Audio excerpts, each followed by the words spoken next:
Every town has a dark side. In late 2011, Latoya Ammons, her 3 children, and her mother, Rosa Campbell, moved into a small, modest home in the suburbs of Gary, Indiana. It seemed like a pretty ideal place to raise a family. The reality, however, was much different than what they expected. Because within just days, the Ammons would realize that they were not moving into an empty house which they could now call their own. And something sinister there had already called dibs, and it did not want to share the space. Hey guys, it's Andrew, and thanks for tuning into this episode of Everytown. Well, today, we're going to check out a true haunted story.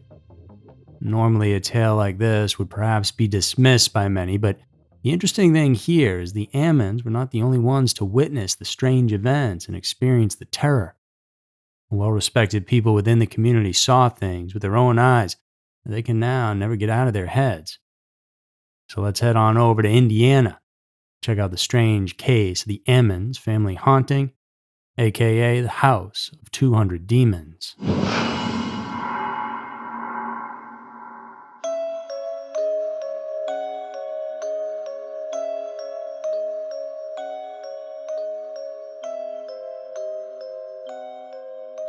The Ammons brood was excited for their new beginning. In November of 2011, Latoya Ammons, her 3 children, 2 boys ages 7 and 9 and a 12-year-old girl, and her mother Rosa pulled up with their U-Haul ready to move into their new house at 3860 Carolina Street in Gary. The home was relatively small, white with a covered porch, with a few others like it dotting the landscape. And Carolina Street is not an upscale neighborhood by any means. The road itself is not in the best condition. And across the street from these homes sits an old building made of brick. Looks like a factory or warehouse. The kids got into their rooms, the 2 boys sharing one. And at first everything seemed normal enough. But then, less than a month after their arrival in December of 2011, things began to get strange. One morning, Latoya woke up to find the front porch completely infested with a swarm of flies that seemed to have come out of nowhere. And there were so many of them that any outsider would quickly suspect that there was something dead or rotting in the home, but that wasn't the case at all. And not only was there no strong smell to attract them, but it was also weird because the swarm appeared in December, when it's cold outside and most species of flies hide under the soil or just die. At first, Latoya and Rosa didn't pay much attention to the phenomenon, just tried to get rid of the annoying swarms, but no matter what they did, the flies returned the next day, each time worse than the day before.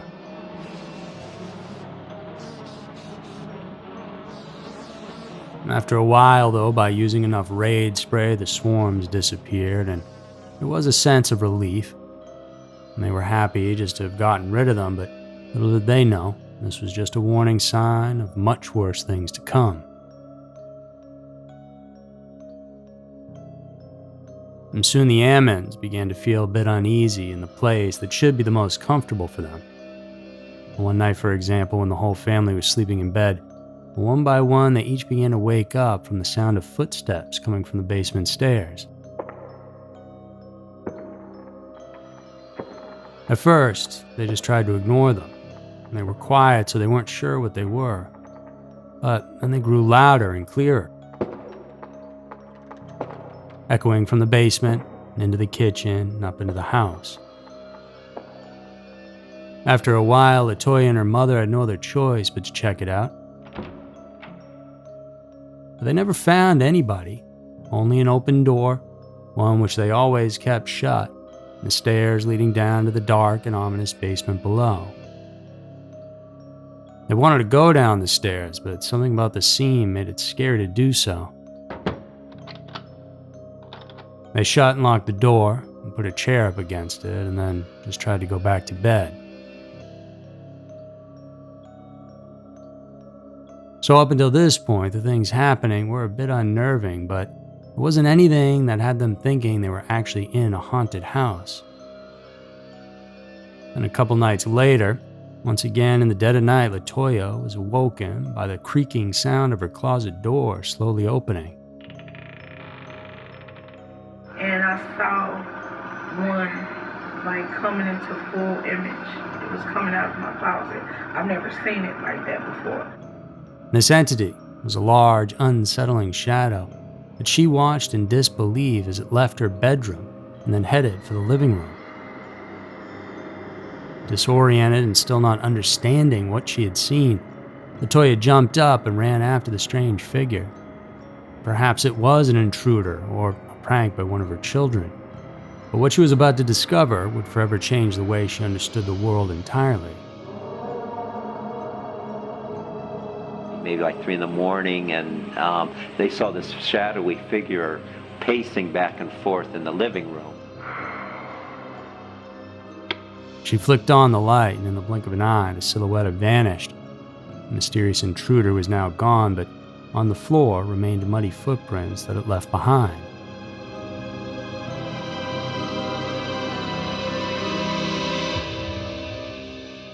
For many, this might have been the time to get out once and for good. But the reality was that the family had no place to go. And not everybody can just uproot in the blink of an eye, as there are financial consequences and stressors on everyone, especially the kids. LaToya talked to her mom about it, and they essentially thought, well, what's the worst that could actually happen? Were the flies and the sounds and sights scary? Yes, but it wasn't harmful, and so far it hadn't affected the children, at least not yet. But like all stalkers, no matter what realm they belong to, they tend to escalate in their tactics.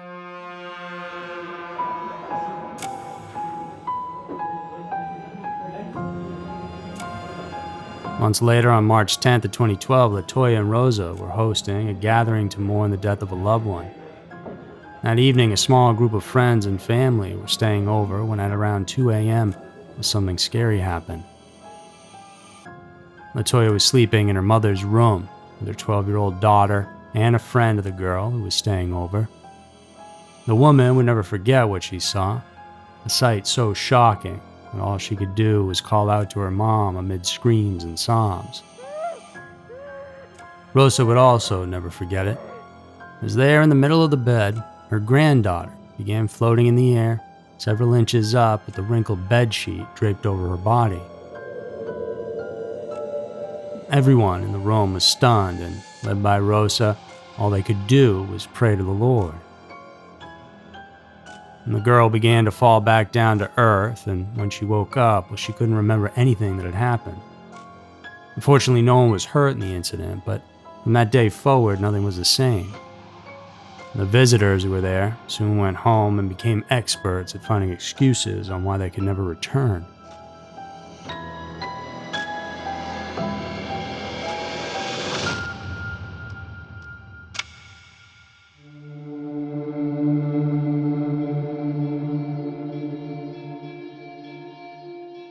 The Ammons had no choice but to acknowledge that something sinister had taken hold of their home. Concerned for their own safety and that of their children, LaToya and Rosa called local churches for guidance until they finally found one willing to help. The ministers listened carefully to every detail of their story, and their conclusion was clear and powerful. The Ammons' home had become the target of a demonic occupation. Determined to find out what this demon was, and in order to protect themselves from evil spirits, LaToya and her mother followed every recommendation. And they cleaned the house thoroughly with bleach and ammonia, anointed the children's hands and feet with olive oil, and put oil in the shape of a cross on their foreheads. Hoping for further protection, the women consulted 2 psychics, who told them that their home was occupied by no less than 200 demons. The psychics explained that the family situation was critical and that their only real option was to move out. However, the Ammons were unwilling to follow such advice. It was not out of pride or stubbornness, but moving was not an option because they simply couldn't afford it. Their only choice was to expel the spirits that had taken up residence in the house, or at least resist them as long as possible. So, following the advice of the psychics, Latoya built an altar in the basement. A simple one consisting of a side table covered with a white sheet on which she placed a candle and statues of the Virgin Mary, Saint Joseph, and Jesus Christ. She also covered the basement walls with salt, and with a friend performed a cleansing ritual in the house, burning sage, starting on the top floor and working their way down to the basement. Latoya drew crosses in the smoke in each room, while their friend read Psalm 91. "You will not fear the terror of the night, nor the arrow that flies by day, nor the pestilence that stalks in darkness, nor the destruction that lays waste at noonday. 1,000 may fall at your side and 10,000 at your right hand, but it will not come near you." After this, for the next 3 days, everything seemed to return to normal. It was as if these entities had never even been there. But then they reacted.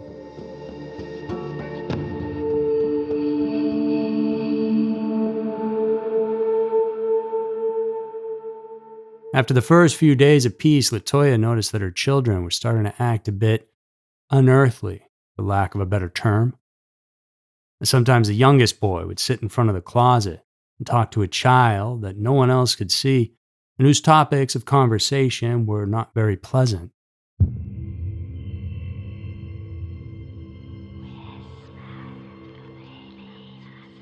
"I've been here long enough. I came to kill and I will kill," he would say. He also described in detail how it felt to be murdered. On another occasion, her other boy was thrown out of the closet by something which caused him to hit his sister, knocking her against a headboard that caused an injury that required stitches. The young girl later told a psychiatrist that she sometimes felt suffocated, unable to speak or move, while voices told her she would never see her family again and that she would be dead in 20 minutes. Latoya soon began to believe that she and her children were being possessed. She noticed that her body temperature would rise rapidly. She'd begin to shake, feeling like she was going to lose consciousness.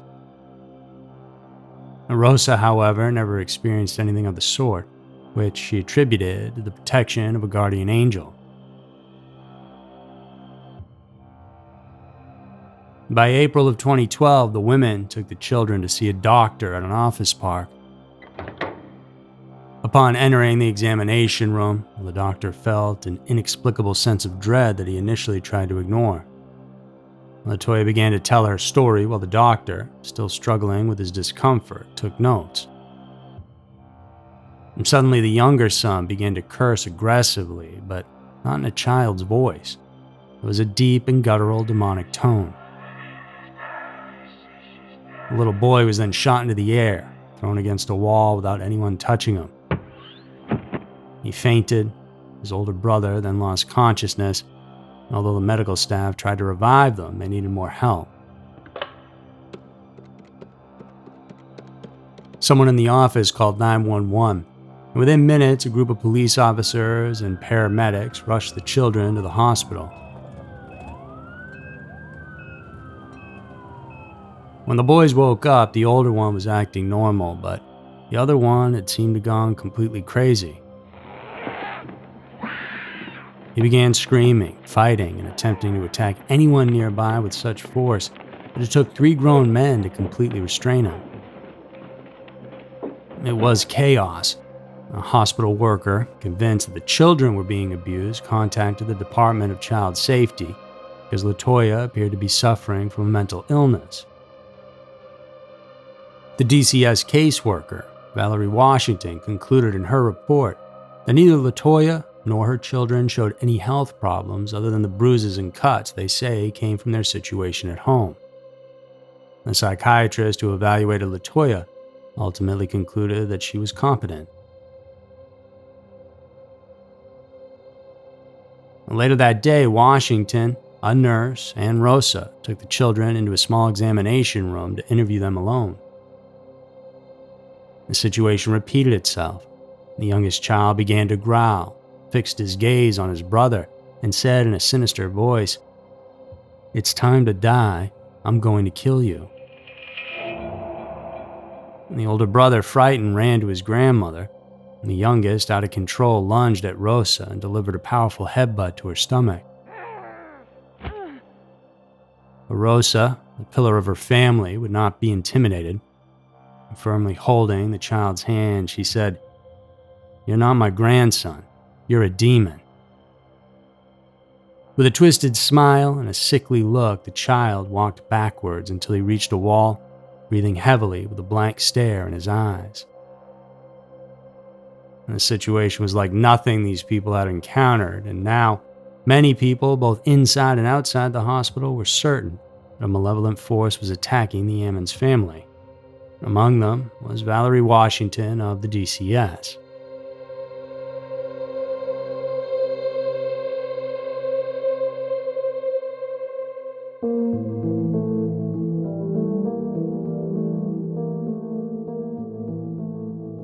Latoya and her youngest son spent the night there, while Rosa took the two older children to stay with a relative. After that, things did calm down a bit. The next day, on the day of the youngest child's 8th birthday, Valerie told Rosa to bring the other kids back to the hospital. And there the family celebrated with cake and songs, but as soon as the party was over, they received the worst possible news. DCS, concerned about the family's physical, emotional, and spiritual well-being, would be taking custody of the children. It was painful for everybody involved. On the morning of April 20th, 2012, Latoya then received some unexpected help. The hospital chaplain, concerned about the family situation, contacted Reverend Michael Maginot. The first time I heard about the incident was when, just after the boy walked up the wall backwards. There was a furor there, people running out, calling for the police, security, the chaplain. He called me. Maginot had never performed an exorcism, but nevertheless, he decided to visit Latoya and Rosa in their home. The women welcomed the priest, hoping that the intervention of a man of God would finally solve their problem. Well, when I went to do the interview at the home with the mother and the grandmother, it was a 4-hour interview, and the first 2 hours were basically just getting information of all the occurrences and phenomena that was surrounding everything leading up to that incident at the emergency room in the hospital. Michael himself also noticed some strange things, as he observed several footprints appearing on the living room floor out of thin air. Latoya began to complain of severe headaches. Suspecting that this discomfort might be related to demonic activity, Maginot placed a crucifix on Latoya's forehead, and suddenly she began to convulse. After 4 hours of questioning, the Reverend was convinced that the family was being tormented by demons and that their home was under their control. His judgment was firm and clear. It was not safe for them to stay there, and they had to leave immediately. That same day, Latoya and Rosa moved in with a relative.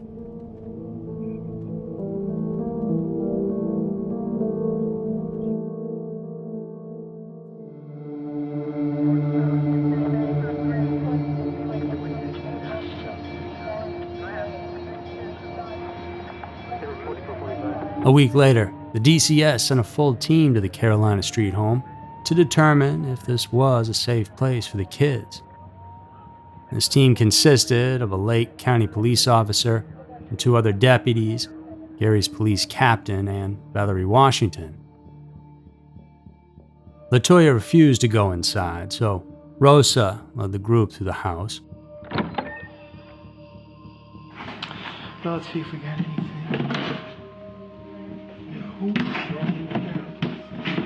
Yeah, I don't, I'm going to ask. yeah. Huh. But they said, they would hear stuff in the basement. Wait a minute, hold it. Somebody was burning candles back here too. Look. Oh, wow. In the basement, she pointed out a patch of earth that she believed was where the demons were entering the home from. The captain, skeptical of the supernatural, said he believed in ghosts perhaps, but not demons, not possessions. However, after visiting the home, his perspective began to change. While interviewing Rosa, the team's electronic equipment inexplicably began to malfunction. One of the officers who recorded audio in the home said that when it played back, they could swear to hearing a disembodied voice in the background. And several photos were taken as well, and some showed silhouettes, hands, and even a disturbing face. But none of it was concrete. Eerie, absolutely, given the circumstances, but maybe these images were an example of pareidolia, where the brain makes connections and sees things that aren't really there. Unsure what they were dealing with, the group returned to the house again. This time accompanied by other officers and case manager Samantha Elich, who replaced Valerie because she refused to return and was tired of nobody believing her when she said that there was some sort of haunting going on here. Once in the basement, Elich noticed a strange liquid dripping down from the walls. It was a slippery and sticky liquid, similar in consistency to oil or grease. Upstairs in the living room, Elich felt a tingling sensation in her left pinky finger, which then turned white. And she had a panic attack and couldn't breathe. The police captain, distraught, refused to stay in the house until nightfall and asked that the inspection be expedited. As the officers continued their investigation, they then noticed that oil-like substance dripping from the blinds upstairs. The men cleaned and sealed the room for about 25 minutes, but when they returned, they found that the substance had reappeared.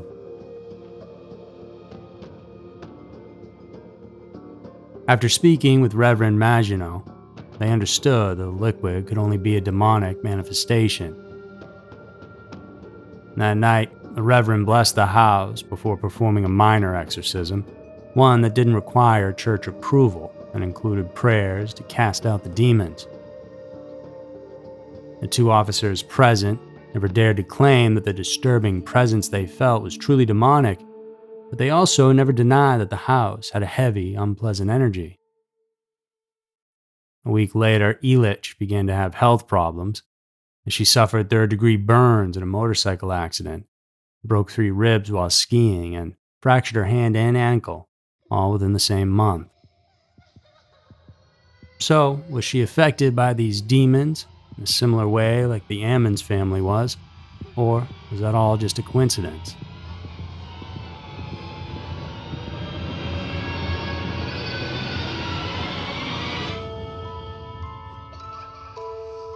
Once this minor exorcism was complete, Reverend received permission from his bishop to perform a direct exorcism on LaToya. The ritual would be the same as before, but this time it would have the backing of the Catholic Church. Before the ritual were to begin, Maginot wanted to stand a fighting chance against the demons, and so he tried figuring out who they were. It was pretty much without incident until we get to the part of your name, and you asked for its name. Now, so far she's always been silent. And I said, is your name whatever? And then all of a sudden she started convulsing and such. So now once you have a name, you kind of attack it. With the help of LaToya and instructions from the church, they believed they had found at least one name that seemed most fitting in this case. And it just so happened to be one of the 7 princes of hell, aka the 7 deadly demons. His name is Beelzebub. He represents gluttony and envy. He is often referred to as the Lord of the Flies, due to the fact that the little insects are often seen whenever he's around.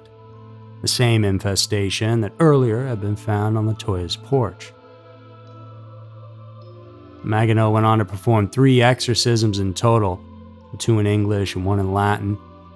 During the ceremony, LaToya convulsed violently and experienced pain that she equated to being as intense as childbirth. During this time, they got rid of many demons, too many to even count. So I went through the whole rite, and then finally went the second time, and then it was just focusing on the condemnations part, and that was kind of riling them. I think I even went a third time, but you could tell it was kind of weakening, and then eventually she fell asleep again. When she awoke, she did feel a little bit better. The family then moved to Indianapolis to a house that Magano had previously blessed. Things weren't easy at first, as LaToya suffered from frequent and intense nightmares, but after a while the nightmares stopped and peace finally came.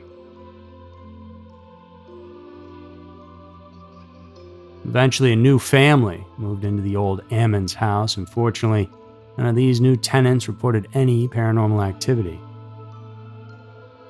In November of 2012, LaToya regained custody of her children, and although the Indianapolis Department of Child Services monitored them for a while to make sure everything was okay, by January of 2013, the Ammons family was reunited and living under normal circumstances. They were finally able to breathe a sigh of relief, and LaToya was deeply grateful to God for protecting her and her family, eventually in the end.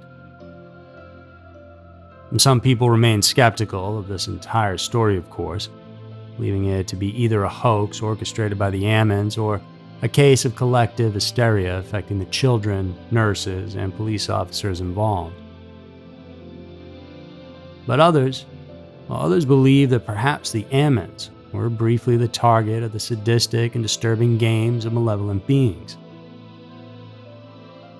Beings that saw vulnerability in that family and decided to descend upon them, only to have been driven away by something greater in the end.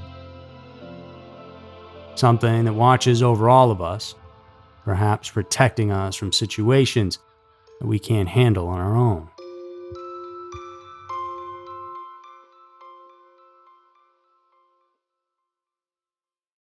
So that's it for this week's episode of Everytown. I hope you all enjoyed it. Remember to come back next week for another one filled with scary, strange, and mysterious stories, because you never know. Maybe your town will be next.